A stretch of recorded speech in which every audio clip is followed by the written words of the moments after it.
पता नहीं किस जन्म की दुश्मनी निकाल रही है मुझसे। ऐसी छुई मुई बनकर बैठी रहती हैं जैसे मेरे आने से पहले 8-10 नौकर चाकर आगे पीछे घूमते रहते थे। थोड़ा बहुत हाथ पैर हिलाने से कौन सा शरीर घिस जाएगा इनका।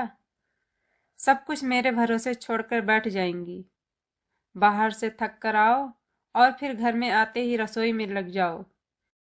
वंदना खींचते हुए अपना सारा गुस्सा रसोई में बर्तनों पर निकाल रही थी। ऐसा नहीं था कि उसकी सास रुक्मणी जी को बहू के बड़बड़ाने का भान नहीं था, लेकिन वह अभी ढिठाई पर थी। बहू की बड़बड़ाहट को एक कान से सुनकर दूसरे कान से निकाल रही थी। वंदना एक पढ़ी लिखी लड़की थी। उसका सपना था कि वह अपने पैरों पर खड़ी हो। उसने नौकरी के लिए कई जगह आवेदन भी दे रखा था। इस बीच जब उसके लिए अनिकेत का रिश्ता आया तो उसने साफ साफ कह दिया कि वो शादी इसी शर्त पर करेगी कि शादी के बाद उसे अच्छी नौकरी मिली तो कोई उसे नौकरी करने से नहीं रोकेगा। आखिर इतना पढ़ने लिखने के बाद वो घर पर नहीं बैठ सकती। अनिकेत और उसके घर वालों को इस बात से कोई आपत्ति नहीं थी कि उनकी बहू नौकरी करेगी, इसलिए दोनों तरफ से खुशी खुशी ये रिश्ता हो गया।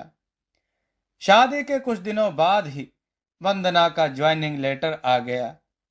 जिस दिन वंदना ने अपने ससुराल वालों से कहा था कि वो अब नौकरी करेगी, तो उसकी सास रुक्मणी जी ने सारे परिवार के सामने कह दिया था, बहू नौकरी करे इससे मुझे कोई आपत्ति नहीं है। मैं ये भी नहीं कहूंगी कि वो पहले सारे घर का काम करे फिर नौकरी पर जाए, लेकिन मैं भी अब पहले की तरह पूरा घर नहीं संभाल सकती। मुझे सब कुछ मंजूर है, लेकिन मुझसे ये उम्मीद मत रखना कि मैं बहू को रोटियां बनाकर खिलाऊंगी। मुझे पता है कि अगर मैं एक बार इस भंवर में फंस गई तो जिंदगी भर नहीं निकल पाऊंगी। उस वक्त सबको रुक्मणी जी की बातें सुनकर हैरानी तो बहुत हुई थी।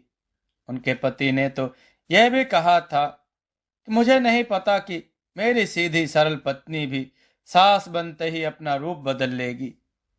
लेकिन इन सब बातों का रुक्मणी जी पर कोई असर नहीं हुआ। वो तो अपनी जिद पर अड़ी थी। खैर, वंदना को तो नौकरी करनी ही थी, क्योंकि घर के थोड़े से काम के लिए वो अपनी इतनी अच्छी नौकरी तो नहीं छोड़ सकती थी। वहीं उसके पति और ससुर जी ने भी नौकरी की इजाजत दे दी थी, तो वो फिर कहाँ रुकने वाली थी। इस समस्या का ये हल निकाला गया कि घर के कामों के लिए एक काम वाली और खाना बनाने के लिए कुक रख ली गई। खाना बनाने वाली सुबह और शाम का खाना बनाकर चली जाती। वंदना का काम था ऑफिस से आकर बस खाना परोसना। यूं ही दिन निकल रहे थे। वंदना की शादी को 2 साल हो चुके थे। अब तो वंदना और बाकी सब घर वालों को इस रूटीन की आदत हो गई थी। लेकिन मुश्किल तो तब होती थी जब कभी खाना बनाने वाली छुट्टी ले लेती थी। ऐसा ही कुछ इन दिनों हो रहा था, जिस कारण से वंदना खींची हुई थी। ऑफिस से आकर रोटियां बनाना उसे बहुत बड़ा बोझ लगता था। वैसे तो रुक्मणी जी इन दिनों में सब्जियां काट कर बना देती थी, लेकिन बहू के ऑफिस से आने के बाद रसोई में झांकती भी नहीं थी। उस समय वंदना को अपनी बैठी हुई सास बहुत चुभती थी। वो बड़बड़ाती रहती और रोटियां बनाती रहती। बाद में अपनी माँ से फोन पर भर भर कर शिकायत करती, जिसके बाद उसे थोड़ा सा सुकून मिलता था। कुछ दिनों बाद वंदना के भाई की शादी भी तय हो गई। वंदना की होने वाली भाभी भी नौकरी पेशा थी। वंदना की माँ ने सगाई के वक्त ही खुश होते हुए गर्व से कह दिया, भाई, मैं तो और सासों की तरह नहीं हूँ जो बहू के आने पर हाथ धर कर बैठ जाऊं। जब अभी तक पूरा घर संभाल रही थी तो अब क्यों नहीं। मेरी बहू को मेरी तरफ से पूरी छूट रहेगी। जब एक माँ अपने बच्चों को रोटियां बनाकर खिला सकती है तो बहू को क्यों नहीं खिला सकती। तुम निश्चिंत होकर नौकरी करना, रसोई मैं संभाल लूंगी। वंदना की माँ के उच्च विचार सुनकर उसकी होने वाली भाभी का पूरा परिवार और खुद वंदना भी गदगद हो गई। वाह माँ, आप कितने बड़े दिल की हैं। काश मेरी भी सास आपकी तरह होती, लेकिन मेरी किस्मत में ये सुख कहाँ। मेरी सास को तो बस हुक्म चलाना आता है। मुझे गर्व है कि मेरी माँ इतने खुले विचारों की है। अपनी चिड़चिड़ाहट निकालते हुए वंदना बोली। कुछ दिनों में ही वंदना के भाई की शादी हो गई और कुछ दिनों बाद ही वंदना की भाभी ने अपनी नौकरी ज्वाइन कर ली। वंदना की माँ भी अपनी बहू को हथेलियों पर रखती थी। सुबह उसका नाश्ता, टिफिन, फिर रात का खाना भी तैयार रखती थी। अपने हाथों से परोस कर सबको खाना खिलाती थी। उनकी बहू भी मम्मी जी करती ही अपनी पसंद नापसंद बताती रहती थी, जिसे वंदना की माँ बड़े चाव से पूरा करने में लगी रहती थी। खुशी खुशी दिन बीत रहे थे, लेकिन ये प्रक्रिया धीरे धीरे अब उदासीनता में बदल रही थी। वंदना की भाभी को अब कुछ भी ना करने की आदत पड़ गई थी। एक दिन जब वंदना फोन पर अपनी माँ से बात कर रही थी, तो उसकी माँ बस रो पड़ी। बेटा, मैं इतना करती हूँ तेरी भाभी के लिए, फिर भी उसे मेरी कद्र नहीं है। अरे, मेरी दी हुई छूट अब मुझ पर ही भारी पड़ने लगी है। क्या हुआ माँ, आप ऐसे क्यों बोल रही हैं? आप तो भाभी का मुझसे भी ज्यादा ध्यान रखती थी। क्या भाभी ने आपको कुछ कहा?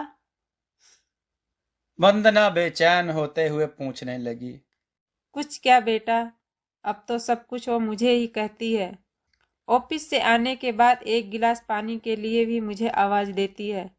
नाश्ते में थोड़ी देर हो जाए तो मदद करने के बजाय गुस्सा होकर यूं बिना खाए चली जाती है। आखिर मेरा भी तो कुछ आत्मसम्मान है या नहीं? मैं तो उसके लिए बस कामवाली बनकर रह गई हूँ। माँ, ये तो बहुत गलत बात है। आप भाई से साफ साफ क्यों नहीं कह देती कि अपनी बीवी की लगाम खींच कर रखे?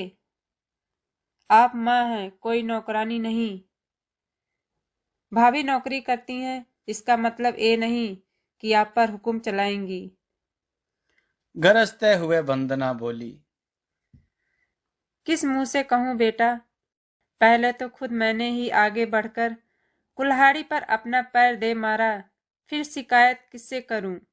तेरे पापा ने कहा भी था कि बहू को ज्यादा छूट दोगी तो बाद में पछताओगी, लेकिन मैं ही बड़ाई की भूखी थी, जो अपनी बहू को सर पर चढ़ा लिया। एक बात कहूँ बेटा, तू चाहे अपनी सास को कुछ भी कह, लेकिन समधन जी का यह फैसला सही था कि वो बहू को रोटियां बनाकर नहीं खिलाएंगी। एक बार वो सबकी नजरों में बुरी अक्खर सास तो बन गई, लेकिन आगे के लिए कम से कम अपना आत्मसम्मान तो बचा लिया। अब ना तो तू उन्हें कोई ताना दे सकती है और ना ही कोई रिश्तेदार। काश मैंने भी शुरू से ये घर गृहस्थी की पूरी जिम्मेदारी अपने सिर पर लेने से इनकार कर दिया होता, तो आज ये मेरा हाल ना होता। माँ की बातें सुनकर वंदना निशब्द हो गई। भारे मन से उसने फोन रख दिया। बाहर हाल में आकर देखा तो सास ससुर आराम से बैठकर बातें कर रहे थे। बातें करते करते उसकी सास अपने नाखूनों पर नेल पेंट लगा रही थी, जिसे देखकर ससुर जी उन्हें चिढ़ा रहे थे। अब बुढ़ापे में ये फैशन करके किसे दिखाओगी? मेरी तो नजर भी कमजोर हो गई है। किसी को नहीं दिखाना मुझे, मैं तो अपनी खुशी के लिए लगाती हूँ। सारी उम्र तो घर गृहस्थी में उलझी रही, अब अवकाश का वक्त आया है तो अपने शौक तो पूरे कर लूं। पता नहीं कब भगवान के घर से बुलावा आ जाए। वंदना की सास मुस्कुराते हुए बोली। पता नहीं आज क्यों वंदना अपनी सास की बातें सुनकर चिढ़ नहीं रही थी, बल्कि वो भी मुस्कुरा उठी। सही तो कह रही हैं मम्मी जी। एक गृहिणी को अपने लिए वक्त कब मिलता है? पहले अपने बच्चों को पाल पोस कर बड़ा करो, फिर कामकाजी बहू आ जाए तो उसे और उसके बच्चों को संभालो। काश मेरी माँ ने भी मेरी सास की तरह पहले ही कह दिया होता कि बहू को रोटियां बनाकर नहीं खिला सकती।